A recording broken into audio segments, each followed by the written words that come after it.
Assalamualaikum warahmatullahi. Alhamdulillahi wahda. Wassalatu wassalamu ala man la nabiyya ba'da. Amma ba'd. Fa'udhu billahi minasy syaithanir rajim. Wa yakhiruna li'adkani yabkuna wa yaziduhum khushu'a. An Anas radhiyallahu ta'ala anhu qala Sami'tu Rasulullah sallallahu alaihi wasallam khataba Rasulullah sallallahu alaihi wasallam khutbatan ma sami'tu mithlaha qattu faqala law ta'lamuna ma a'lamu labakaitum katsira wa dhahiktum qalila. Rawahu Bukhari Muslim. সম্মানিত উপস্থিতি, প্রশংসা আল্লাহর জন্য, শান্তি অবতীর্ণ হোক আল্লাহর রাসূলের উপর সাল্লাল্লাহু আলাইহি ওয়াসাল্লাম। এই ছেলে, এই সামনের এটা টানো তো, এই ফুলটা তুমি এটা দেখো নি, এটা বাসর ঘর সাজাও কেন? সম্মানিত দিনী ভাই বোন, এই যে এই সামনে আছে এইটা সম্মানিত দিনী ভাই বোন, আমরা অবশ্য বিষয় অবগত হলাম, তো মনের দিক দিয়ে খুব একটা গ্রহণ করতে না পারাই আমার ব্যক্তিগত ইচ্ছায় আজকের বিষয়বস্তু আল্লাহ ভীতি, আল্লাহকে ভয় করা সম্পর্কে, আল্লাহর ভয়ে কান্নাকাটি করা সম্পর্কে এক গুরুত্বপূর্ণ সংক্ষিপ্ত তথ্যবহুল বিবরণের চেষ্টা করব ইনশাআল্লাহুল আজিজ। সম্মানিত দিনী ভাই বোন, আল্লাহকে ভয় করা বিষয়টি নির্ভর করে আল্লাহকে জানার উপরে। যে যেমন আল্লাহকে জানবে সে তেমন আল্লাহকে ভয় করবে, এ কথাই ঠিক। আনাস রাদিয়াল্লাহু তাআলা আনহু বলেন, রাসূল সাল্লাল্লাহু আলাইহি ওয়াসাল্লাম একদা আমাদের সামনে বক্তব্য দিলেন। এমন বক্তব্য দিলেন, মা সামিতু মিসলাহা কাত্তু। এরকম বক্তব্য রাসূলের মুখ থেকে আমরা জীবনে কোনোদিন শুনিনি। এক ভিন্ন বক্তব্য পেশ করলেন। তাতে তিনি বললেন, লাউ তা'লামুনা মা আ'লামু লাবাকাইতুম কাসীরা ওয়া লাযাহিকতুম কালীলা।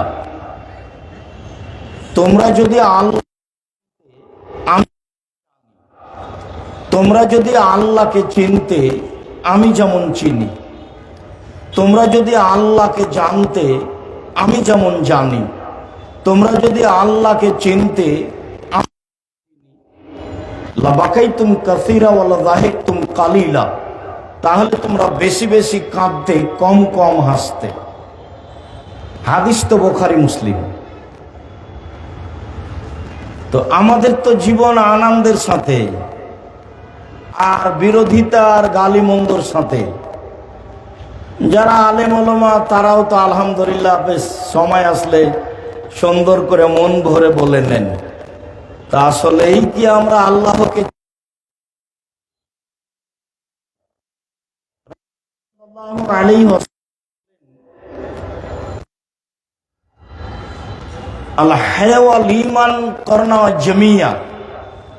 লজ্জা এবং ঈমান একসাথে আছে, একসাথে লেগে থাকে। ঈমান এদার একটা উঠিয়ে দেওয়া হলে, একটা চলে গেলে আর একটা এমনিতেই চলে যায়। লজ্জা যখন থাকে না, ঈমান যখন থাকে না, লজ্জা। তো ঈমান কি? আল্লাহ তাআলা বলেন, ওয়াল আসর, কালের কসম, ইন্নাল ইনসানা লাফি খুসর, নিশ্চয় মানুষ ক্ষতির মধ্যে। তো আল্লাহ বললেন কালের কসম, নিশ্চয় মানুষ ক্ষতির মধ্যে। কালের কসম করেই বললেন মানুষ ক্ষতির মধ্যে। কালের কসম মানে তোমার বয়সটা ঠিক এইভাবে পার হচ্ছে, কাল যেমন পার হয়ে চলে যাচ্ছে। এই কথাটাকে আল্লাহ রাসূল বলছেন, আদ-দুনিয়া মুদবিরাতুন ওয়াল আখিরাতু মুকবিলাতুন। পৃথিবী তোমাকে পিঠ দেখিয়ে পালিয়ে যাচ্ছে, আর পরকাল তোমার দিকে মুখ দেখিয়ে ধাওয়া করে আসছে। তো যে পালিয়ে যায় তার মুখ দেখা যায় না পিঠ দেখা যায়? পিঠ দেখা যায়। আর যে আসে তার মুখ দেখা যায়। আল্লাহ রাসূল বলছেন আদ-দুনিয়া মুদবিরাতুন, পৃথিবী আপনাকে পিঠ দেখিয়ে পিছন দেখিয়ে পালিয়ে যাচ্ছে। ওয়াল আখিরাতু মুকবিলাতুন, আর পরকাল তোমার দিকে ধাওয়া করে আসছে। কালের কসম, কত জোরে যাচ্ছে, কত জোরে আসছে। আমাকে পিছন দেখিয়ে পালিয়ে যাচ্ছে, কত জোরে যাচ্ছে। পরকাল আসছে, ও কত জোরে আসছে। তো সূর্যের আলো যত জোরে আসে তত জোরে আসছে। ইল্লাল্লাযীনা আমানু, তবে যারা ঈমান এনেছে। ঈমান এনেছে মানে আল্লাহকে বিশ্বাস করেছে, মানে আল্লাহকে চিনেছে, জেনেছে। ওয়া আমিলুস সালিহাত, আর সৎ আমল করেছে। সব আমল সৎ নয়। কেউ মাজারে 10 টাকা দিল, সেটাও আমল। কেউ মসজিদে, তো সৎ আমল কোনটা? যদি আল্লাহ তাআলা বলতেন যে ঈমান আনলো আর আমল করলো, তাহলে কথা শেষ ছিল। কিন্তু বললেন যে ঈমান আনলো এবং সৎ আমল করলো। আমল ওই সময় সৎ যখন আমল রাসূল সাল্লাল্লাহু আলাইহি সাল্লামের নিয়মের সাথে মিল খাবে। পাগড়ি যত বড়ই হোক, জুব্বা যত বড়ই হোক, আলখাল্লা যত বড়ই হোক, ক্ষমতা যতই থাক, দাপট যতই থাক, আমল যদি রাসূলের নিয়মের সাথে মিল না খায়, তাহলে সে আমল বাতিল হবেই। এটা কাউকে বলা লাগবে না। ওয়ামিলুস সালিহাত, সতামল করলো। ওয়াতাওয়াসাউ বিল হককে, পরস্পরে হকের উপদেশ দিল, মানে দাওয়াত দিল। ওয়াতাওয়াসাউ বিস সবর, এবং পরস্পরে ধৈর্যের উপদেশ দিল। মানুষ ধৈর্য শব্দ জানে, কিন্তু ধৈর্য মানে এ কথা নয়। ধৈর্য হয়ে গেছে ঘোড়ার ডিম। সবাই বলে ঘোড়ার ডিম, কিন্তু কেউ দেখেনি। ধৈর্যের কথা সবাই বলে, কিন্তু ধৈর্য কি জিনিস তা কেউ বাস্তবায়ন করে না। একজনের রিক্সা আর একজনের রিক্সার সাথে লেগে গেলে একবারে মন ভরে গালি দিয়ে নেয়, সেও বলে ধৈর্যের কথা। যারা দিন ধর্ম প্রচার করে তারাও ধৈর্যের উপরে বক্তব্য দেয়। তারপরে সুযোগ আসলে ঠিকই যা মনে চাই বলে নেই। ধৈর্য কি জিনিস? পরস্পরে ধৈর্যের উপদেশ দেই। সবটাই যখন আল্লাহকে জেনে হবে তখন সহজ হবে। কেননা তখন সে কাঁদতে শিখবে, বুঝতে শিখবে। আল্লাহ তাআলা বলেন, ওয়ায়াখিরুনা লিল আযকানি ইয়াবকুনা ওয়া ইয়াজিদুহুম খুশুয়া। পৃথিবীর বহু মানুষ আল্লাহর ভয়ে কেঁদে মাটিতে লুটিয়ে পড়ে, আর তার কান্নার শব্দ যখন কানে যায় তখন তার ভয় ভীতি, আল্লাহ ভীতি আরো বেশি হয়ে যায়। পৃথিবীর বহু মানুষ কান্নাকাটি করছে, করে মাটিতে লুটিয়ে পড়ে। আমি আর আপনি কান্নাকাটি করি না, এর অর্থ এই নয় যে কেউ কাঁদে না, এটা নয়। পৃথিবীর বহু মানুষ আল্লাহর ভয়ে কেঁদে মাটিতে লুটিয়ে পড়ে। এবং তার কান্নার শব্দ যখন তার কানে যায় তখন তার ভয় ভীতি আরো বেশি হয়ে যায়। উকবা ইবনে আমির রাদিয়াল্লাহু তাআলা আনহু বলেন, রাসূল সাল্লাল্লাহু আলাইহি ওয়াসাল্লাম বলেছেন, মান তাওয়াজ্জা ফাহসানাল ওযুয়া, কেউ যদি ওযু করে, সুন্দর করে ওযু করে, ওয়াসাল্লা রাকাতাইন, তারপরে 2 রাকাত সালাত আদায় করে, মুকবিলান আলাইহিমা বিকলবিহি ওয়াজহিহি, মনে প্রাণে ভয় ভীতি নিয়ে, আল্লাহর ভয় মনে নিয়ে, মনে প্রাণে আল্লাহর ভয় ভীতি নিয়ে, আল্লাহকে জেনে শুনে যদি 2 রাকাত সালাত আদায় করে, ওয়াজাবাত লাহুল জান্নাহ, সে জান্নাতে যাবেই। এই কথাটা আরো সময়ে সময়ে আসবে।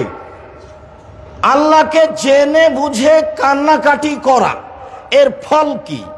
এখানে একটা কথা আসলো, সুন্দর করে ওযু করা মর্মে একটু বলেনি। আবু হুরায়রা রাদিয়াল্লাহু তাআলা আনহু বলেন, রাসূল সাল্লাল্লাহু আলাইহি সাল্লাম একদা বললেন, আলা আদুল্লুকুম মায়ামহুল্লাহু বিহিল খাতায়া ওয়া ইয়ারফু বিহি দারাজা, আমি কি তোমাদের এমন একটা কথা বলে দিব না যাতে তোমাদের পাপ মিটে যাবে, মান বেড়ে যাবে? আমি কি এমন একটা কথা বলে দিব না যাতে পাপ মিটে যাবে, মান বেড়ে যাবে? কালু বালা, সাহাবীগণ বলে হ্যাঁ, সেটা কি? সেটাই তো জানতে চাই।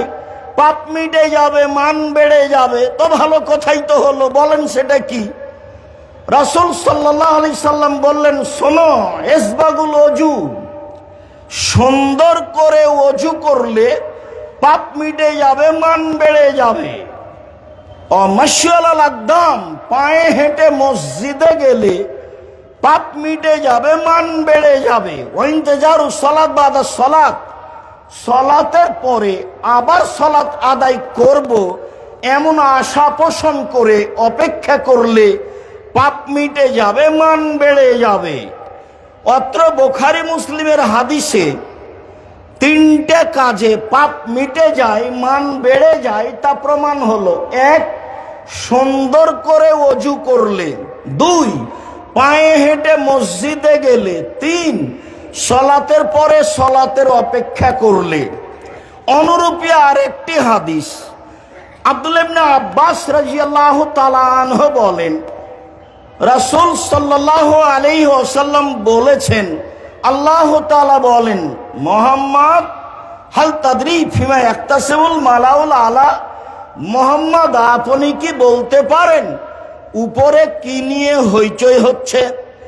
আল্লাহ আমাদের নবীকে ডাকেন মুহাম্মদ বলে, জিবরাইল আমাদের নবীকে ডেকেছেন মুহাম্মদ বলে, সাহাবীগণ নবীকে ডেকেছেন আল্লাহর রাসূল।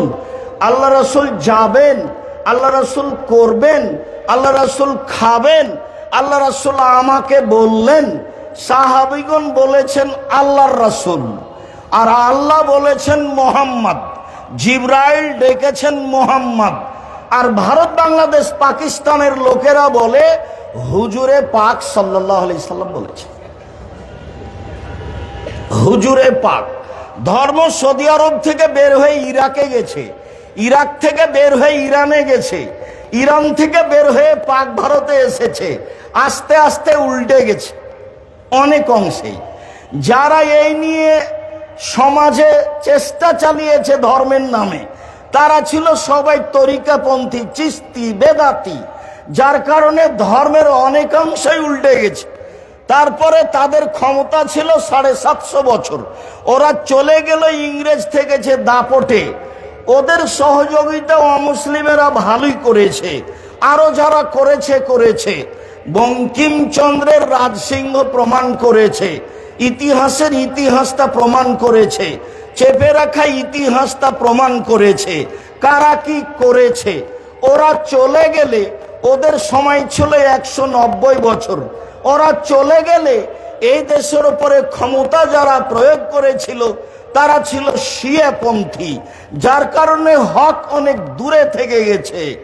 আল্লাহ বলেন মুহাম্মদ, জিবরাইল বলেন মুহাম্মদ, সাহাবীগণ বলেন আল্লাহর রাসূল, আর আমরা বলি হুজুরে পাক সাল্লাল্লাহু আলাইহি সাল্লাম, তাহলে কোনটা চলবে?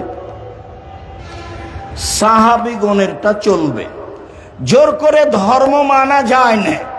আল্লাহ বললেন মোহাম্মদ বলতে পারেন উপরে কি নিয়ে হইচই হচ্ছে কালা নাম? জি আমি বলতে পারি। ফিলকা ফারাক, পাপ কিসে মিটে যাবে এই নিয়ে হইচই হচ্ছে, পাপ কিসে মিটে যাবে? হ্যাঁ বলতে পারি। এক, ইসবাগুল ওযু, ভালো করে ওযু করলে পাপ মিটে যাবে। দুই, আল মাশিয়াল আল আকদাম, পায়ে হেঁটে মসজিদে গেলে পাপ মিটে যাবে। তিন, আল মাকসুবাদ ফিল মাসাজিদ বাদা সালাওয়াত, সালাত আদায় করার পরে মসজিদে বসে তাসবিহ তাহলিল জিকির আজকার করলে পাপ মিটে যাবে, মান বেড়ে যাবে। এই ছেলে,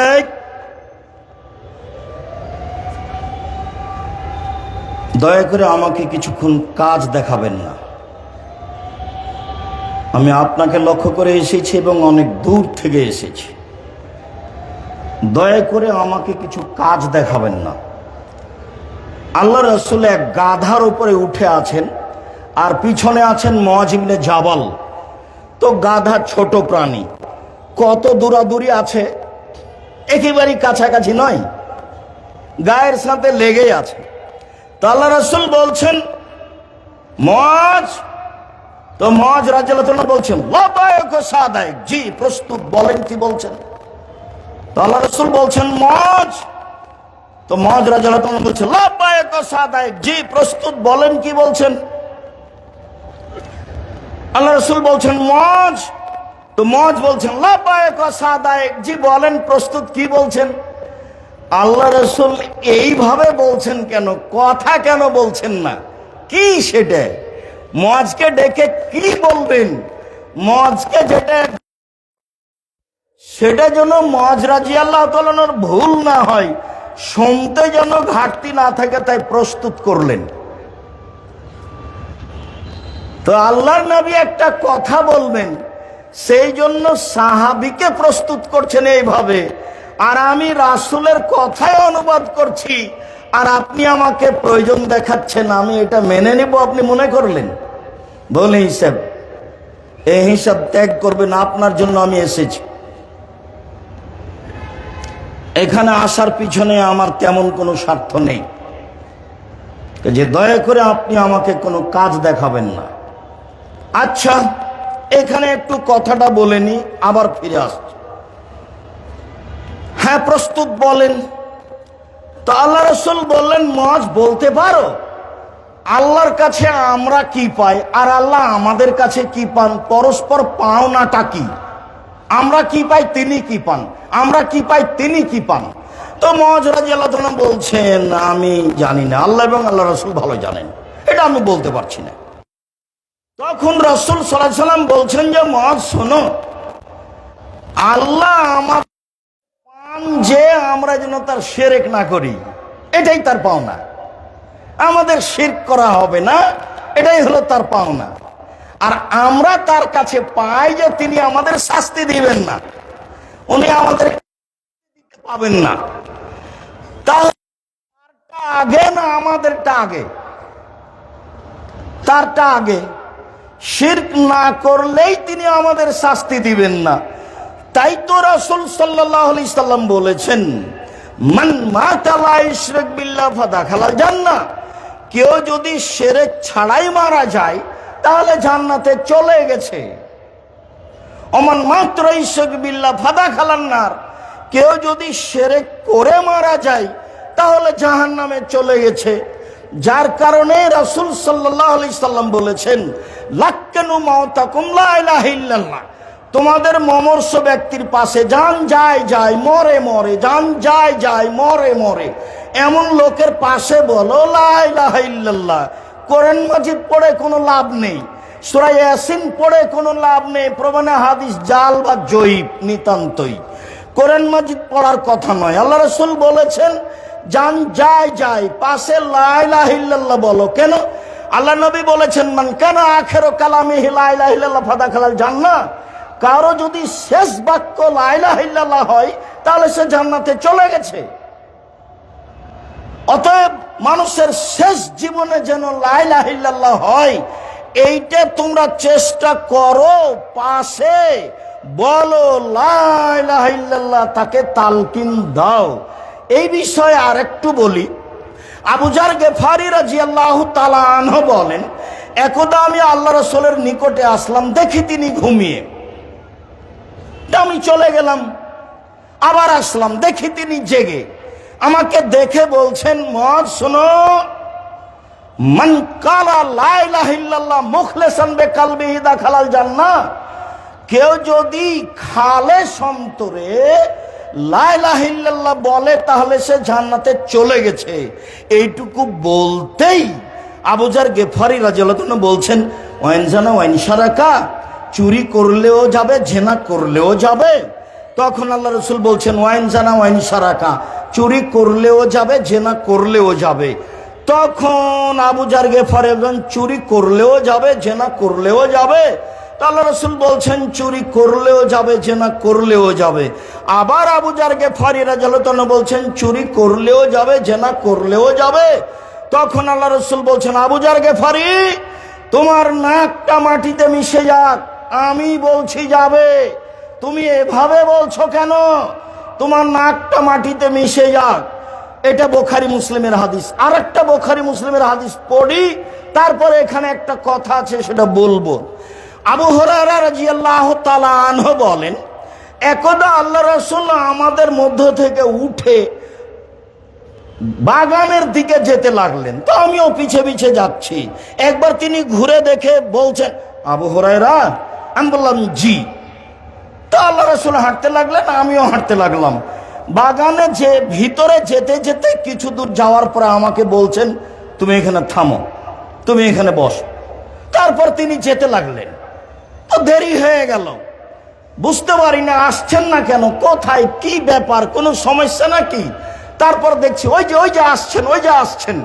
যখন কাছাকাছি তখন তিনি বলছেন, চুরি করলেও যাবে, জেনা করলেও যাবে। আবার বলছেন, চুরি করলেও যাবে, জেনা করলেও যাবে। আবার বলছেন, চুরি করলেও যাবে, জেনা করলেও যাবে। এবার কাছাকাছি চলে এসেছেন। তখন আমি বললাম, আল্লাহর নবী, আপনি কার সাথে কথা বলছিলেন? কাউকে তো দেখতে পেলাম না। আপনি বলছেন যে এটা করলেও যাবে, এটা করলেও যাবে। আমি খালি মানুষ খুঁজছি, কে সে, কার সাথে কথা বলছে? কই, কাউকে তো দেখতে পাই না, কে বলছে, কার সাথে তিনি কথা বলছেন? তখন আল্লাহ রাসূল বলছেন যে, আবু হুরায়রা শোনো, জিবরাইল আমাকে বলছেন, কেউ যদি খালেস অন্তরে লা ইলাহা ইল্লাল্লাহ বলে তো জান্নাতে চলে যাবে। তখন আমি বলছি, চুরি করলেও যাবে, জেনা করলেও যাবে। তো বলছেন যে চুরি করলেও যাবে, জেনা করলেও যাবে।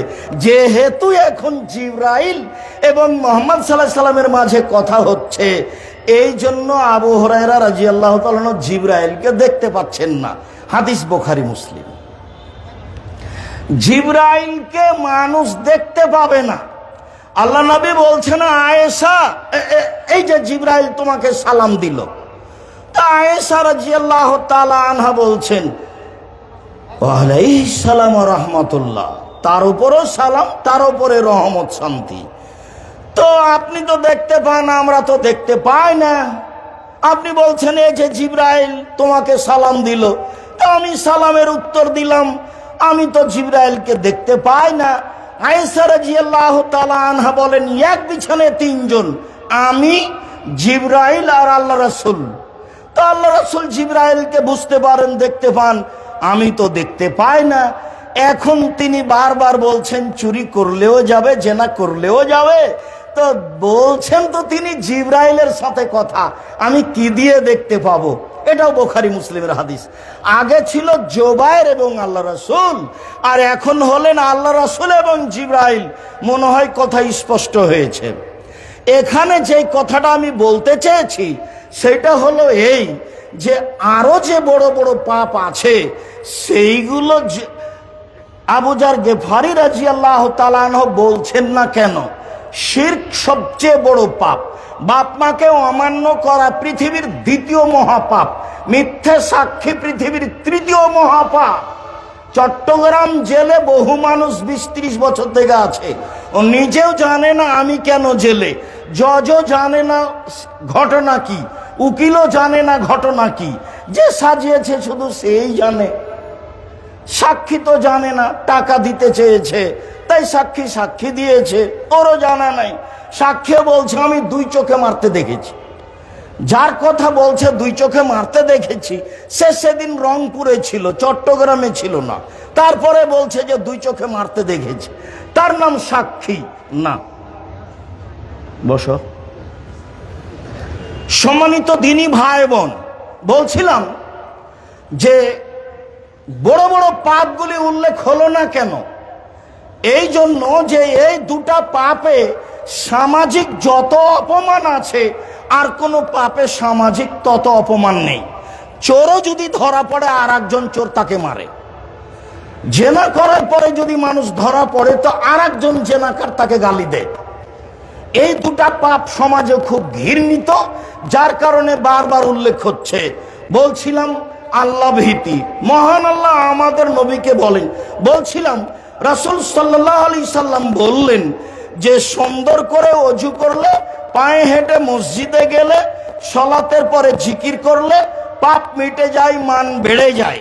এই কথা বলার পরে আল্লাহ রাসূল বলছেন মান ফালা হাদা আশাবে খাইরিন ও মাতাবে খাইরিন, যে এমন কাজ করলো তার মরে যাওয়া ভালো, তার বেঁচে থাকা ভালো, যে এমন কাজ করলো তার মরে যাওয়া ভালো, তার বেঁচে থাকা ভালো।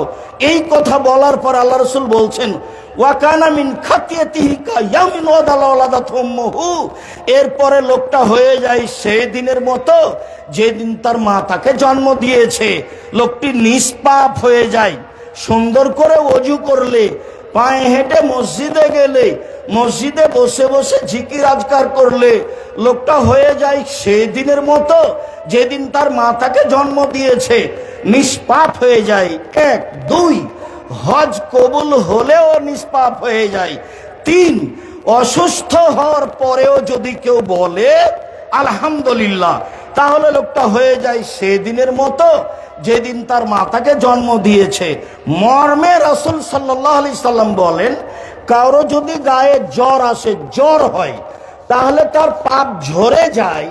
কর্মকার কামারের ভাটিতে লোহা দিলে, স্বর্ণ চাঁদি দিলে যখন লাল হয়ে যায়, তখন স্বর্ণ লোহা চাঁদির ময়লা যেভাবে ঝরে যায়, জ্বর হলে মানুষের পাপ সেভাবে ঝরে যায়। তো মানুষ তো একটু মাথা ব্যথা হলে সিঙ্গাপুর যাবে, কাজে মানুষ আর ধৈর্যের পরিচয় দেয় না, অসুখ বিসুখের লক্ষণটা বুঝতে চায় না। বলছিলাম সম্মানিত দিনী ভাই বোন, রাসূল সাল্লাল্লাহু আলাইহি ওয়াসাল্লাম বলেন 7 শ্রেণীর মানুষ বিচারের মাঠে বিশেষ ছায়াতলে থাকবেন। তার 1 শ্রেণীর মানুষ যাকারাল্লাহ খালিয়ান ফাফাজাত আইনাহু, যে নির্জনে আল্লাহকে ডাকে এবং 2 চোখের পানি ঝরঝর করে ঝরে। যে নির্জনে আল্লাহকে ডাকে আর 2 চোখের পানি ঝরঝর করে ঝরে, এই লোকটা থাকবে বিচারের মাঠে বিশেষ ছায়াতলে। আল্লাহ ভীতি। আব্দুল্লাহ ইবনে আব্বাস রাদিয়াল্লাহু তাআলা আনহু বলেন রাসূল সাল্লাল্লাহু আলাইহি সাল্লাম বলেছেন আইনানে লা তামসুহুমান নার, 2 শ্রেণীর চক্ষু, 2 শ্রেণীর মানুষ জাহান্নামে যাবে না। 1 বাকাত, যেই চক্ষু যেই মানুষ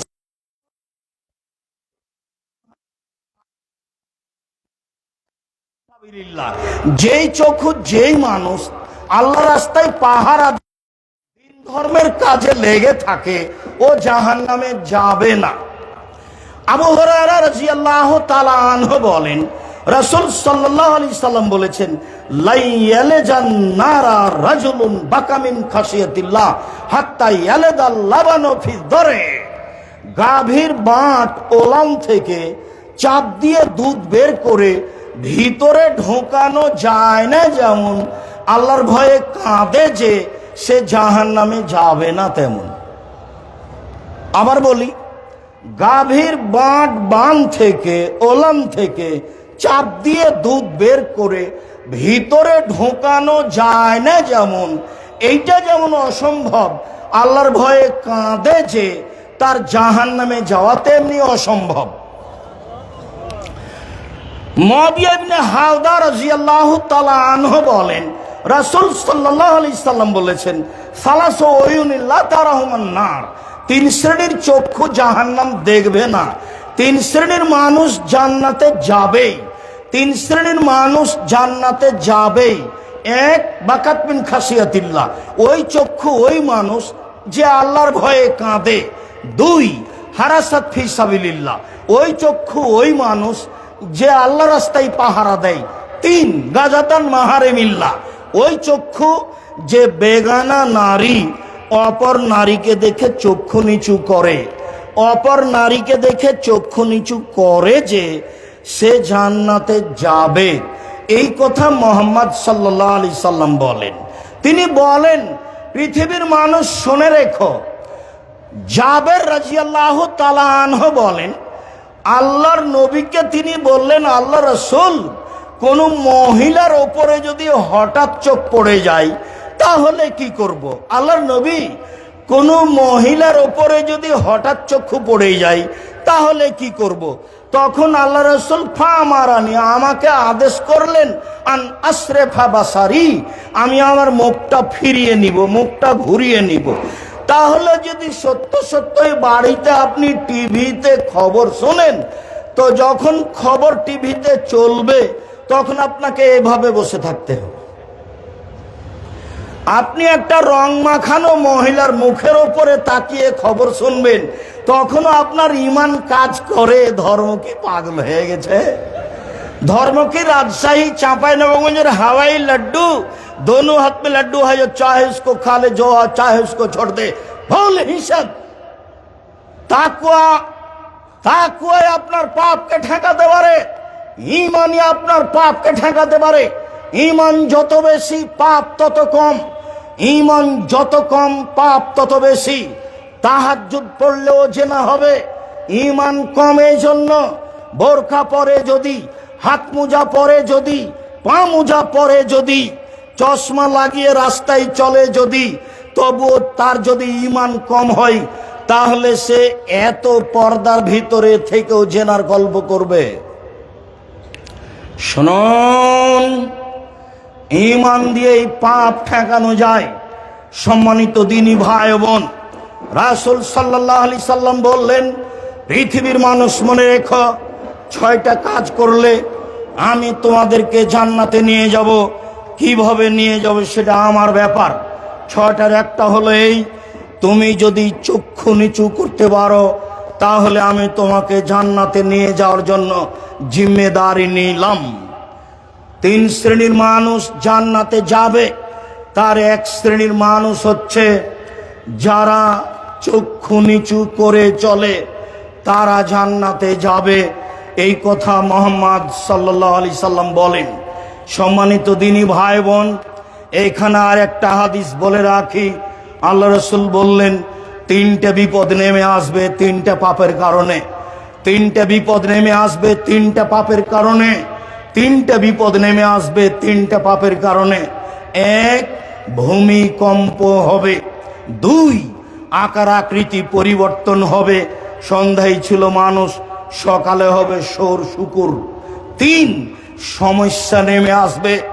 স্কুলে মারামারি, মাদ্রাসায় মারামারি, মসজিদে মারামারি, যেখান সেখানে হইচই, কেউ কাউকে মানে না, বড় ছোট বলে কিছু নেই, ওয়াদা অঙ্গীকার নেই, ভালোবাসা নেই, একজন আর একজনের বিরুদ্ধে নির্দ্বিধায় চলছে। 3টে বিপদ নেমে আসবে 3টে পাপের কারণে। 1, ভূমিকম্প হবে। বিপদ 2, আকার আকৃতি পরিবর্তন হবে। সন্ধ্যায় থাকবে মানুষ, সকালে হবে সৌর বা বানর, শুকুর কা বানর। 3, সমস্যা নেমে আসবে। পাপ 3টা। 1, এদা সারেবুল খমরা, যখন মানুষ নেশাদার দ্রব্য পান করবে তখন এই 3টে বিপদ নেমে আসবে। 2, জাহরাতিল কায়নাত, মেয়েরা যখন নাচবে তখন এই 3টে বিপদ নেমে আসবে। প্রায় সব মোবাইলে মেয়ে নাচে, প্রায় সব দোকানে মেয়ে নাচে, প্রায় সব বাড়িতে মেয়ে নাচে। মেয়েরা যখন নাচবে তখন এই বিপদ নেমে আসবে। 3 অদারাববিল মাজেব, যখন বাদ্যযন্ত্র প্রকাশ পাবে, সব মোবাইলেই বাজনা বাজে, প্রায় সব দোকানেই বাজনা বাজে, প্রায় সব বাড়িতেই বাজনা বাজে। কোটি কোটি টাকা খরচ করে মানুষ বহির্বিশ্ব থেকে যারা গান বাজনা করে নাচে তাদেরকে মানুষ নিয়ে আসে, তখনও তারা শিক্ষিত মানুষ, এই কথা ঠিক নয়। আল্লাহ বলেছেন ইন্নামা ইয়াতাযাক্কারু উলুল আলবাব, নিশ্চয় উপদেশ গ্রহণ করে শিক্ষিত মানুষ। যারা এসব নাচ গানের ব্যবস্থা করে তারাকে যারা শিক্ষিত বলে তারাও মূর্খ মানুষ, তার জানা নাই কে শিক্ষিত। সম্মানিত দিনী ভাই ও বোন, বলছিলাম রাসূল সাল্লাল্লাহু আলাইহি সাল্লাম বলেন 3টি বিপদ নেমে আসে 3টি পাপের কারণে। তারপরে বলছিলাম যে চক্ষু নিচু করে যে সে জান্নাতে যাবে। কিভাবে আপনি মহিলা কলেজের প্রিন্সিপাল হন, গার্লস স্কুলের শিক্ষকতা করেন, দিন রাত আপনার মেয়ে চোখের সামনে পড়ে, তাহলে তো সেই লোকের মতো হলো। কোন লোকের মতো হলো? সেই লোকের মতো হলো। সেই লোকের কথাটা বলার পূর্বে একটা কথা বলি। আল্লাহ রাসূল বলছেন পৃথিবীর মানুষ মনে রেখো, আমার উম্মাত মিশে যাবে ইহুদি খ্রিস্টানদের সাথে। ডান হাতের বিঘত যেমন বাম হাতের সমান, সমান সমান যেমন আমার উম্মাত মিশে যাবে ইহুদি খ্রিস্টানের সাথে। পোশাক আশাকে, চাল চলনে, শিক্ষায়, খাতা কলমে, জুতা স্যান্ডেলে, চলাফেরাতে, খাওয়া দাওয়াতে, সব কিছুতেই মিশে যাবে ইহুদি খ্রিস্টানদের সাথে। ডান পায়ের জুতা যেমন বাম পায়ের সমান, বাম পায়ের জুতা যেমন ডান পায়ের সমান, সমান সমান মিশে যাবে আমার উম্মাত ইহুদি খ্রিস্টানদের সাথে, একেবারে হুবাহু মিশে যাবে। এইটুকু বলার পরে তিনি ভাষাগত নিচে নামতে লাগলেন। নামতে নামতে বলছেন পৃথিবীর মানুষ মনে রেখো, ইহুদি খ্রিস্টান যদি মায়ের সাথে জেনা করে থাকে, আমার উম্মাত মায়ের সাথে জেনা করবে। আপনার পাশে ছেলেটা দাঁড়িয়ে আছে, তার মাথায় দেখেন চুল কিভাবে ছাঁটা আছে, তার গায়ের গেঞ্জিটা দেখেন। এবার আপনার কাছে ফিরে যাই, যেই কথাটা বলার জন্য এইটুকু বলছি সেটুকু হলো, আপনি প্রতি রমজানে উমরা করেন, হজও বেশ কয়েকবার করেছেন। আপনার সাথে যখন আপনার মেয়ে হাঁটে তখন স্কিন পায়জামা পরে আছে, গেঞ্জি গায়ে দিয়ে আছে, তখনও আপনি হাজি? দুঃখিত। মনে রাখবেন রাসূল সাল্লাল্লাহু আলাইহি সাল্লাম বলেছেন নবীদের স্বভাব ছিল 10টি। রাসূল সাল্লাল্লাহু আলাইহি সাল্লাম বলেছেন নবীদের বৈশিষ্ট্য ছিল 10টি। রাসূল সাল্লাল্লাহু আলাইহি সাল্লাম বলেছেন নবীগণের খাসলাত, অভ্যাস, শিষ্টাচার, নীতি, স্বভাব ছিল 10টি। 1 কাসু সারেব, মোচ কেটে ফেলতে হবে, ব্লেড দিয়ে চাঁচা নয়। 2 এফাউল লোহা, দাড়ি বড় করতে হবে। চেঁচে ফেললেও বড় পাপ, কেটে ফেললেও বড় পাপ, চেঁচে ফেললে তার উপরে অভিশাপ হবে আল্লাহর পক্ষ থেকে। ও মহিলা হতে চাই, মহিলার সাদৃশ্য হতে চাই, তার জন্য তার উপরে অভিশাপ হবে, গজব হবে। এই কথা মুহাম্মদ সাল্লাল্লাহু আলাইহি সাল্লাম বলেন। 3 মেশওয়াক করতে হবে। নবীগণের বৈশিষ্ট্য 4 পেশাব পায়খানার পরে পানি দিয়ে পবিত্রতা অর্জন করতে হবে। এটাই রাসূলের নীতি। আগে ঢেল টিস্যু পেপার পান, পরে পানি, এ কথা নয়। পানি দিয়েই পবিত্রতা অর্জন করতে হবে পেশাব পায়খানার পরে। তারপরে হাতটা মাটিতে মেজে নিতে হবে, একাধিক সহিহ হাদিস। আবার ঢেল টিস্যু পেপার ধরে 40 কদম হাঁটতে হবে, পায়ের ওপরে পা উঠাতে হবে, খক খক করে কাশতে হবে। এই অপছন্দ নীতি রাসূল সাল্লাল্লাহু আলাইহি সাল্লামের নয়। এই নোংরা নীতি রাসূল সাল্লাল্লাহু আলাইহি সাল্লামের নয়। যদি তাই হয় তাহলে সে ঢেল টিস্যু পেপার নিয়ে 40 কদম হাঁটে, তার বউ কেন হাঁটে না? তার বউ কেন পায়ের ওপরে পা উঠায় না? তার বউ কেন খক খক করে কাশে না? তাকেই শুধু জান্নাতে যেতে হবে, পবিত্রতা অর্জন করে বউ যাবে না? এই বেইনসাফি নীতি তো রাসূল সাল্লাল্লাহু আলাইহি সাল্লাম পছন্দ করেন না। শুনুন, তারপরে তিনি বলেন কাসফুল আজফার, নখ কেটে ফেলতে হবে। নবীগণ নখ কেটে দিতেন, হাতে পায়ের নখ কাটতে হবে। আপনার মেয়ের নখ বড় আছে, মনে রাখা ভালো হবে ইহুদি খ্রিস্টানদের পতিতালয়ের মেয়েদের বৈশিষ্ট্য হচ্ছে নখে নেইল পালিশ দেওয়া, নখ বড় রাখা। ইহুদি খ্রিস্টানদের পতিতালয়ের মেয়েদের বৈশিষ্ট্য হচ্ছে নখ বড় রাখা, নখে নেইল পালিশ দেওয়া। ইহুদি খ্রিস্টানদের পতিতালয়ের মেয়েদের স্বভাব হলো নখ বড় রাখা, নখে নেইল পালিশ দেওয়া। এই নীতি ইহুদি খ্রিস্টানদের পক্ষ থেকে এসেছে। পৃথিবীর মানুষ মনে রেখো, আমার উম্মত মিশে যাবে ইহুদি খ্রিস্টানের সাথে। ডান হাতের বিঘত যেমন বাম হাতের সমান, ডান পায়ের জুতা যেমন বাম পায়ের সমান, সমান সমান চাল চলনে, পোশাক আশাকে, স্কুল কলেজে পড়াশোনায়, খাতা কলমে, গাড়ি ছাকড়াতে, চলাফেরাতে, খাওয়া পান করাতে সব কিছুতে মিশে যাবে তাদের মতো হয়ে। বাম হাতে নির্দ্বিধায় পানি খাচ্ছে, বাপ দেখছে মা খাচ্ছে, মা দেখছে বাপ খাচ্ছে, মেয়ে খাচ্ছে। ওনাকে শিক্ষিত কি করে শিক্ষিত হতে পারে? বাম হাতে শয়তান খায়, এ কথা মুহাম্মদ সাল্লাল্লাহু আলাইহি ওয়াসাল্লাম বলেন। আয়েশা রাদিয়াল্লাহু তাআলা আনহা বলেন, আল্লাহর নবীর বাম হাত ছিল পেশাব পায়খানার জন্য, অলিল কাদার খারাপ কিছুর জন্য, ডান হাত ছিল খাওয়ার জন্য, পবিত্রতার জন্য। এরা শিক্ষিত মানুষ ইহুদি খ্রিস্টানদের সাথে নিয়ম নীতিতে, নোংরা নীতিতে মিলে যাওয়ার পরেও তাদের মতো হয় কি করে? রাসূল সাল্লাল্লাহু আলাইহি ওয়াসাল্লাম বললেন, নাক ফুলে বেতে বগলের লুম উঠিয়ে ফেলতে হবে। পুরুষ নারী একই হুকুম, ব্লেড নয়। হালাকোলানাতে নিচের লুম পরিষ্কার করতে হবে। ঊর্ধ্বে টাইম 40 দিন। পুরুষ নারী একই হুকুম, যেভাবে সহজ, যেভাবে সম্ভব। নবীগণের বৈশিষ্ট্য এটাই। সম্মানিত দিনী ভাই ও বোন, বলছিলাম রাসূল সাল্লাল্লাহু আলাইহি সাল্লাম বললেন, 3 শ্রেণীর মানুষ জান্নাতে যাবে, তার 1 শ্রেণীর মানুষ আল্লাহর ভয়ে কাঁদে যে।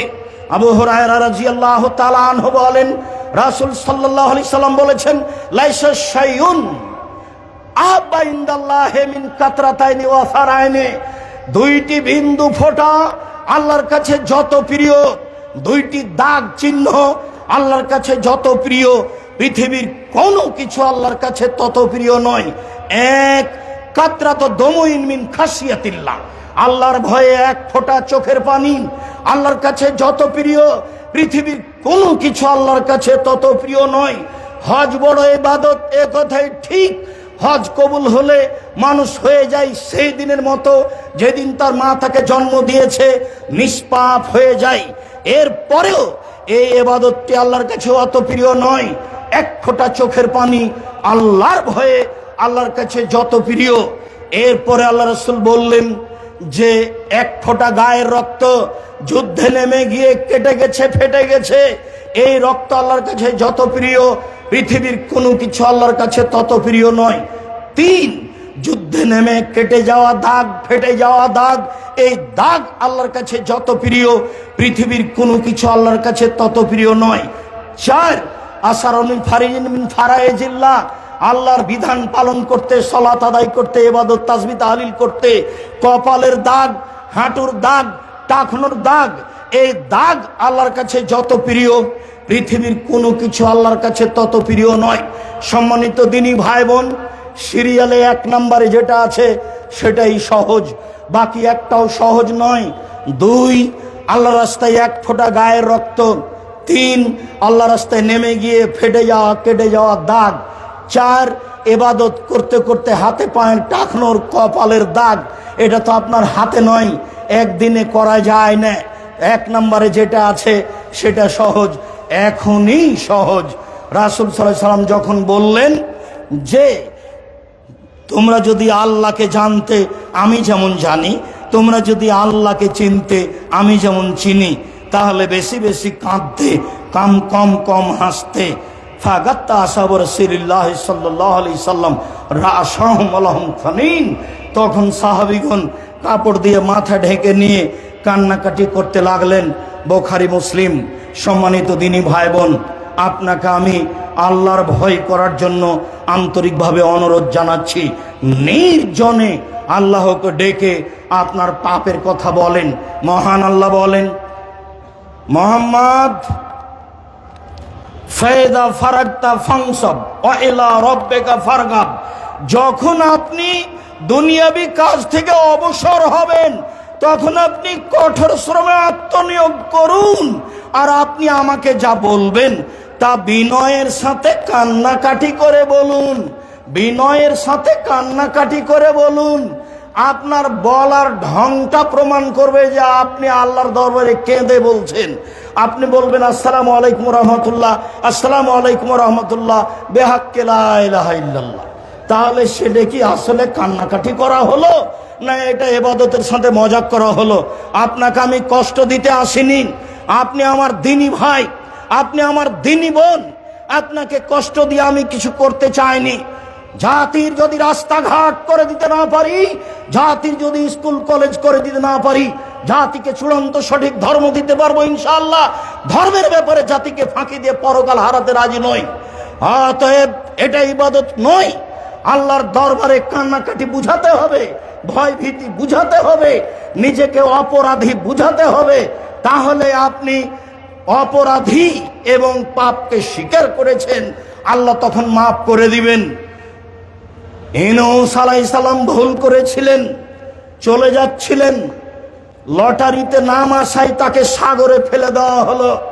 তখন তিনি বললেন লা ইলাহা ইল্লা আনতা সুবহানাকা ইন্নী কুনতু মিনাজ জালিমিন। আল্লাহ ছাড়া কোনো মাবুদ নেই, আল্লাহর পবিত্রতা বর্ণনা করছি। তুমি ছাড়া কোনো মাবুদ নেই, তোমার পবিত্রতা বর্ণনা করছি। ইউনূস আলাইহিস সালাম ক্ষমা চাননি, পাপের স্বীকৃতি দিয়েছেন মাত্র। ইউনূস আলাইহিস সালাম বলেননি আমাকে ক্ষমা করো। যেমন ভাবে আদম আলাইহিস সালাম বলেছিলেন রব্বানা যালামনা আনফুসানা ওয়া ইল্লাম তাগফির লানা ওয়া তারহামনা লানাকুনান্না মিনাল খাসিরিন। হে আমাদের প্রতিপালক, তুমি যদি দয়া না করো, তুমি আমাদের ক্ষমা করো। তুমি যদি দয়া না করো, তুমি যদি ক্ষমা না করো, তাহলে আমরা অপরাধীদের অন্তর্ভুক্ত হব। তুমি আমাদের ক্ষমা করো, তুমি যদি দয়া না করো, তুমি যদি ক্ষমা না করো, তাহলে আমরা অপরাধীদের অন্তর্ভুক্ত হব। মূসা আলাইহিস সালাম এক থাপ্পড় দিয়ে লোকটাকে মেরে দিয়ে বললেন রব্বি ইন্নী যালামতু নাফসি ফাগফিরলি। হে আমার প্রতিপালক, আমি অপরাধী, আমাকে ক্ষমা করে দাও। তিনি ক্ষমার কথা বললেন। ইউনূস আলাইহিস সালাম ক্ষমার কথা বলেননি, বলেছেন লা ইলাহা ইল্লা আনতা সুবহানাকা ইন্নী কুনতু মিনাজ জালিমিন। আমি অপরাধীদের একজন, আমি অপরাধী। তিনি নিজেকে পাপী বলে স্বীকৃতি দিয়েছেন। যখন আপনি পাপী বলে আল্লাহর দরবারে নিজেকে স্বীকৃতি দিবেন এবং প্রকাশ করবেন, প্রমাণ করবেন আমি পাপী, আমি বড় অপরাধী, আমি বড় গুনাহগার, তুমি বড় দয়াবান, তুমি বড় ক্ষমাবান, হতভাবাকে ক্ষমা করে দাও। তুমি আমার প্রতি একটু দয়া করো, তুমি আমাকে ক্ষমা করো। তোমাকে ভালোভাবে চিনি, তোমাকে ভালোভাবে চিনি। তুমি গাফফার, তুমি আজিজ, পরাক্রমশালী, সব কিছু করতে পারো, আমার পাপ ক্ষমা করে দিতে পারো। আমি আমার পাপের স্বীকৃতি দিয়ে গভীর রাতে তোমার দরবারে ক্ষমা চাচ্ছি। উমামা বাহিলি রাদিয়াল্লাহু তাআলা বলেন রাসূল সাল্লাল্লাহু আলাইহি ওয়াসাল্লাম বলেছেন আলাইকুম বিকিয়ামিল লাইল। পৃথিবীর মানুষ, তোমরা রাতে আল্লাহকে ডাকতে শিখো, রাতে ইবাদত করতে শিখো, রাতে সালাত আদায় করো। ফাইনাহু দাবু সালেহিনা কাবলাকুম। রাতে আল্লাহকে ডাকা, সালাত আদায় করা তোমাদের পূর্বের নবী, রাসূল, সিদ্দিক, শুহাদা, অতীতের পরহেজগার মানুষের কাজ ছিল। রাতে আল্লাহকে ডাকা অতীতের পরহেজগার মানুষের কাজ ছিল। রাতে আল্লাহকে ডাকা, এক রাতে আল্লাহকে ডাকলে আল্লাহকে কাছে পাওয়া যায়। 2 পাপ মিটে যায়, 3 পাপ থেকে দূরে সরে যায়। হুয়া কুরবাতুল লাকুম ইলা রাব্বিকুম। তাহলে তোমরা প্রতিপালককে নিকটে পাবা, পাপ মিটে যাবে, পাপ দূরে সরে যাবে। পৃথিবীর মানুষ, তোমরা রাতে আল্লাহকে ডাকো, রাতে ডেকে আল্লাহর কাছে হয়ে কান্নাকাটি করো। আবু হুরায়রা রাদিয়াল্লাহু তাআলা আনহু বলেন রাসূল সাল্লাল্লাহু আলাইহি ওয়াসাল্লাম বলেছেন লাইসা শাইউন আকরামা ইনদাল্লাহি মিনাদ দুআয়ে। আল্লাহর কাছে চাওয়া কাজটি আল্লাহর কাছে যত প্রিয়, পৃথিবীর কোনো কিছু আল্লাহর কাছে তত প্রিয় নয়। এক, আল্লাহর ভয়ে কান্নাকাটি, এক ফোঁটা চোখের পানি আল্লাহর কাছে যত প্রিয়, পৃথিবীর কোনো কিছু আল্লাহর কাছে তত প্রিয় নয়। চাওয়া, বলা যে আমি পাপী, আমার একটু জমির ব্যবস্থা করো, এই কাজটা তার কাছে যত প্রিয়, পৃথিবীর কোনো কাজ আল্লাহর কাছে তত প্রিয় নয়। বরং মানলাম ইয়াসালিল্লাহ একদম আলাইহে, যে আল্লাহর কাছে চায় না তার উপর আল্লাহ অসন্তুষ্ট হন। যে আল্লাহর কাছে চায় না তার উপর আল্লাহ অসন্তুষ্ট হন। আল্লাহর গতিবিধি আর মানুষের স্বভাব দুটাই এক নয়। আল্লাহর গতিবিধি আর মানুষের স্বভাব দুটাই এক নয়। মানুষ, ধনী মানুষ প্রতিবেশী গিয়ে বললেন আমার ছেলের হাত ভেঙে গেছে, দয়া করে 10,000 টাকা দেন কর্জ, আমি ছেলেকে মেডিকেলে নিয়ে যাব, আপনি তো সবাকে দেন। তো বলবে কি করি, এখন তো টাকা পয়সা হাতে নেই। আচ্ছা ঠিক আছে, অন্তত 5,000 7,000 নিয়ে যাও। পরের দিন আবার গেছেন যে আমার ভাগনার হাত ভেঙে গেছে, একটু 10,000 টাকা দেন। তো বলছে তোর জন্য টাকা বানাই নাকি রে। এটা হলো মানুষের স্বভাব গতি। আর এরকম কথা আল্লাহকে যত বলবেন তত খুশি, যত বেশি বলবেন তত খুশি। এটা তার গতি, এটা তার নীতি, এটাই তার গতি, এটাই তার নীতি। ওর কাছে চাইলে তিনি খুশি। তাই তো রাসূল সাল্লাল্লাহু আলাইহি সাল্লাম বলেন যে সবচেয়ে আল্লাহর কাছে পছন্দনীয় মান শাররাহু ইয়াস্তিজিবা দুআ ফি শাদায়েদ। কেউ যদি চায় বিপদে পড়লেই যেন আল্লাহ আমার কথা মেনে নেয়, বিপদে পড়লেই যেন আল্লাহ আমার কথা মেনে নেয়, বিপদে পড়লেই যেন আল্লাহ আমার কথা মেনে নেয়, যা বলবো সেটা মানবে, যা বলবো সেটা মানবে। তাহলে উচিত হবে আইয়ুকসিরা দুআ ফির রাখায়ে। যখন ভালো অবস্থায় আছে তখন বেশি বেশি দোয়া করতে হবে, যখন বিপদে পড়েনি তখন বেশি বেশি দোয়া করতে হবে। তাহলে বিপদে পড়ে বললেই তাড়াতাড়ি কবুল হয়ে যাবে। সম্মানিত দিনী ভাই বোন, আমার মনে হচ্ছিল অনেকক্ষণ আগেই সময় শেষ হয়ে গেছে, আমি পরিস্থিতি আঁচ করিনি, তারপরে বেশ কিছুক্ষণ বলে ফেললাম। আপনাকে আমি খুব ভালোবাসি, অনেক দূর থেকে এসেছি, যার কারণে মনে হয় পরিস্থিতিকে উপেক্ষা করে কিছু বলা হলো, মনে কিছু নিয়েন না। আমার মনে বড় সাধ, এই দেশের মাটিতে আমি উন্নত মানের প্রতিষ্ঠান গড়বই ইনশাআল্লাহ, যেখানে ছেলে মেয়ে বাংলা, ইংরেজি, আরবি উন্নত মানের শিক্ষা অর্জন করে জাতির অন্যায়ের বিরুদ্ধে লড়বে, মুখে কলমে মিডিয়ায় লড়বে। সেই পণ নিয়ে, সেই ত্যাগ তিতিক্ষা নিয়ে বাংলার মাটিতে জীবন বাজি রেখে লড়ে যাচ্ছি। সম্মানিত দিনী ভাই বোন, সেটাই হচ্ছে জামিয়া সালাফিয়া, দেশের সর্ববৃহৎ প্রতিষ্ঠান জামিয়া সালাফিয়া। প্রায় 100 বিঘা জমির উপরে রূপগঞ্জ, নারায়ণগঞ্জ, ঢাকা জামিয়া সালাফিয়া আয়তনে সবচেয়ে বড়। প্রায় 40 বিঘা জমির উপরে জামিয়া সালাফিয়া ডাঙ্গিপাড়া পবা রাজশাহী। প্রায় 60 বিঘা জমির উপরে জামিয়া সালাফিয়া মহিলা শাখা রাজশাহী। প্রায় 20 বিঘা জমির উপরে জামিয়া সালাফিয়া দিনাজপুর। আর চট্টগ্রামে পরিকল্পনা চলছে, জমি হয়েছে, হবে ইনশাআল্লাহ। আমি কোনো মতেই চট্টগ্রামকে দুর্বল চোখে দেখিনি ঢাকার চেয়ে, বরং ঢাকার চেয়ে চট্টগ্রামকে ভালো অবস্থায় দেখতে চাচ্ছি। সেই সুবাদে দিন কাটাচ্ছি। চট্টগ্রামের মাটিতে ইনশাআল্লাহ জামিয়া সালাফিয়া গড়বই ইনশাআল্লাহ। যে কোনো মূল্যে জামিয়া সালাফিয়া চট্টগ্রামের মাটিতে হবে ইনশাআল্লাহ। কিভাবে হবে আমি তা জানি না, নিশ্চিত হবে, অবধারিত হবেই ইনশাআল্লাহ। আমি এতে নিশ্চিত। আমার মনে বড় সাধ, এই দেশের মাটিতে উন্নত মানের শিক্ষা প্রতিষ্ঠান গড়ে ছেলে মেয়েকে বাংলা, ইংরেজি, আরবি উন্নত মানের শিক্ষা দিয়ে জাতির অন্যায়ের বিরুদ্ধে লড়বো, মুখে কলমে মিডিয়ায়। জামিয়া সালাফিয়ায় প্রায় 5,000 ছেলে মেয়ে পড়ে। জামিয়া সালাফিয়া 519 জন এতিম আছে, অসহায় এতিম। জামিয়া সালাফিয়ায় 300 জন শিক্ষক শিক্ষিকা রয়েছেন, যারা মদিনা বিশ্ববিদ্যালয় থেকে আসেন, চলমান আছেন, আসবেন। তাদের বেতন লাগে না, আসা যাওয়া খরচ খাওয়া লাগে। যারা ইন্ডিয়া থেকে এসে আছেন তাদের বেতন লাগে, অনেক বেতন। আমরা যারা দেশের আছি, সাধারণ আছি, প্রতি মাসে এ যাবৎ 32 লক্ষ টাকা বেতন লেগে আসছে। এবারের জানুয়ারি থেকে কত লাগবে তা এখন আমার হিসাবে নেই, জানুয়ারির পরে আমি বলবো ইনশাআল্লাহ।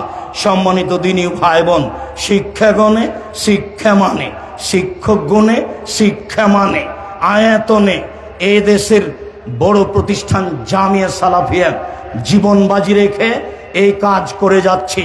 জামিয়া সালাফিয়ার বড় শাখা সারা বাংলাদেশ জুড়ে মক্তব পরিচালনা করব ইনশাআল্লাহ। যেখানে থাকবে দাওয়াতি কার্যক্রম, যেখানে থাকবে শিক্ষা কার্যক্রম, কোরআন শিক্ষা দেওয়া। উত্তরবঙ্গে প্রায় 450 মসজিদ চলে, আমরা দক্ষিণবঙ্গে আসব ইনশাআল্লাহ সময়ের গতিতে। দেশ জুড়ে মক্তব পরিচালনা করব জামিয়া সালাফের বড় শাখা আর দাওয়ায়ে আল্লাহ। এক ভাই কথা বলছিলেন, তখন আমার একটা কথা মনে পড়েছিল। জি, যখন ফেনীতে, কুমিল্লায়, নোয়াখালীতে বন্যা দেখা দিয়েছিল, তখন আর দাওয়ায়ে আল্লাহর পক্ষ থেকে 8 জন মানুষ সব সময় ত্রাণ বিতরণ করছিল, এবং 2টা ছিল ওই যেগুলো কি ট্রলারগুলো, যেগুলো দ্রুতগামী গিয়ে মানুষকে উদ্ধার করবে। সব সময় অসহায় মানুষের পাশে দাঁড়াই জামিয়া সালাফের বড় শাখা আর দাওয়ায়ে আল্লাহ। দেশব্যাপী মক্তব পরিচালনা করবো ইনশাআল্লাহ। দেশ জুড়ে উন্নত মানের শিক্ষা প্রতিষ্ঠান গড়বই ইনশাআল্লাহ। মর্মে জাতির কাছে যেটা দাবি রেখেছি, আপনার কাছে যেটা দাবি রেখেছি, সেটা হলো এই, একটু মুখে বলবেন আল্লাহ তুমি জামিয়া সালাফে কবুল করো। এইটুকু আমার দাবি, বাকিটুকু আপনার ইচ্ছে। এই কথাই ঠিক যে শিরক মুক্ত প্রতিষ্ঠান জামিয়া সালাফিয়া, বিদাত মুক্ত প্রতিষ্ঠান জামিয়া সালাফিয়া, দল মুক্ত প্রতিষ্ঠান জামিয়া সালাফিয়া, সংগঠন মুক্ত প্রতিষ্ঠান জামিয়া সালাফিয়া, হিংসা মুক্ত প্রতিষ্ঠান জামিয়া সালাফিয়া, দেশের বৃহৎ প্রতিষ্ঠান জামিয়া সালাফিয়া। মন খুলে জামিয়া সালাফিয়ার জন্য দোয়া করেন, আপনার প্রতিষ্ঠানের জন্য দোয়া করেন, যাতে করে এই প্রতিষ্ঠানের মাধ্যমে জাতির অন্যায়ের বিরুদ্ধে লড়তে পারি। প্রতিপালক তুমি সর্বশক্তিমান, তুমি সবকিছু করতে পারো। মানুষ হিসাবে চট্টগ্রামের মাটিতে বক্তব্যের শেষে তুমি পরাক্রমশালী, তোমাকে এটা বিশ্বাস করে তোমার কোনো শরিক নাই, এই দাবি তোমার দরবারে জোরালো ভাবে রেখে তোমার ক্ষমতার কাছে আশ্রয় ভিক্ষা চাচ্ছি। তুমি এই চট্টগ্রামের মাটিতে একটি বড় থেকে বড় উপযুক্ত জামিয়া সালাফের ব্যবস্থা করে দাও। তোমার দরবারে এই জোরালো দাবি দাওয়া রেখে আলোচনার শেষে এসে বলছি, আল্লাহ আমাদের যারা মারা গেছে তুমি তাদের কবরের শাস্তি মাফ করো। আমরা যারা অসুস্থ তুমি তাদের আরোগ্য দান করো। আমরা যারা বেঁচে আছি তুমি তাদেরকে তোমার রাসূলের পদ্ধতি অনুযায়ী চলার তৌফিক দান করো। আজকে আল্লাহ ভীতি সম্পর্কে যে আলোচনা শুনলাম, রাতের অন্ধকারে 2 রাকাত সালাত আদায় করে ভয় ভীতি নিয়ে তোমাকে একটু ডাকার, ক্ষমা চাওয়ার, পাওয়ার একটু সুযোগ করে দাও। তোমার দরবারে এই জোরালো দাবি দাওয়া দোয়া রেখে এখানে আলোচনা শেষ করছি। আব্দুল্লাহর বই আছে, বুখারীর ব্যাখ্যা, ব্যতিক্রম ব্যাখ্যা মিন্নাতুল বারী। ফিলিস্তিন সম্পর্কে আব্দুল্লাহ যে বই লিখেছে সেটাও আছে। আল ইতিসাম পত্রিকার এখন সম্পাদক আব্দুল্লাহ লিখে, কাজে পত্রিকা আপনার কাছে গ্রহণীয় বলে আমরা আশাবাদী। পত্রিকা আপনার লক্ষ লক্ষ টাকা খরচ করে আল ইতিসাম পত্রিকা বের করেন, বড় বড় বিদ্বান রেখেছেন, 12টা মুফতি আছে জামিয়া সালাফ আপনার পত্রিকার জন্য। আমি খাকসার সাধারণ মানুষ বড় বড় বিদ্বানদের সামনে বসে থেকে আপনাদের খিদমতের জন্য ফতোয়াগুলো প্রতি মাসে দেখি মাত্র। সম্মানিত দিনী ভাই বোন, জামিয়া সালাফের সব বই পুস্তক যথাযথভাবে মূল্যায়ন করার দাবি রেখে আল ইতিসাম পত্রিকা আপনি ব্যক্তিগতভাবে নেবেন আর এজেন্ট হিসেবে নেবেন, এ দাবি রেখে চট্টগ্রামের মাটিতে জামিয়া সালাফে হবে ইনশাআল্লাহ।